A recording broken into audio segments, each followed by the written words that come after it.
Also, that strong NATO is good for Europe, but it's also good for the United States. The US military presence in Europe helps to protect Europe, but it also helps the United States to project power to the Middle East, to Africa, and I think also that the military cloud of Europe, the economic cloud, the political cloud, also is helpful dealing with Russia, and we look forward to the meeting we're going to have with President Putin, and I think that leaders are also looking forward to your thoughts about the meeting with President Putin later on. Well, I have to say, I think it's very sad when Germany makes a massive oil and gas deal with Russia, where you're supposed to be guarding against Russia, and Germany goes out and pays billions and billions of dollars a year to Russia.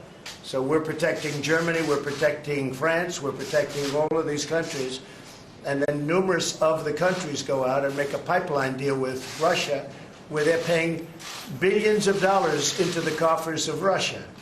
So we're supposed to protect you against Russia, but they're paying billions of dollars to Russia, and I think that's very inappropriate. And the former chancellor of Germany is the head of the pipeline company that's supplying the gas.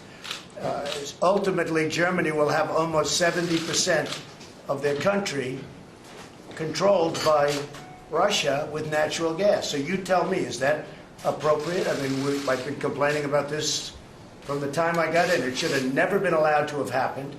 But Germany is totally controlled by Russia because they were getting from 60 to 70% of their energy from Russia and a new pipeline.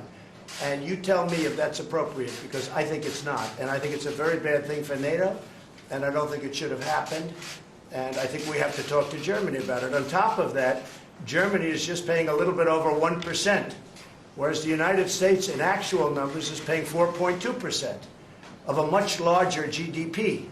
So I think that's inappropriate also. You know, we're protecting Germany, we're protecting France, we're protecting everybody, and yet we're paying a lot of money to protect. Now, this has been going on for decades. I think it goes without saying that the world was a safer place under the Trump administration than it is currently under the Biden administration.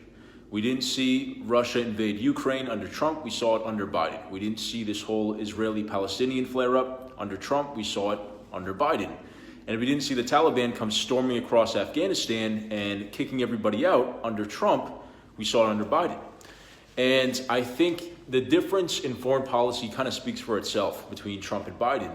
Trump was strong, our enemies feared us, and they knew that he wasn't going to take any crap.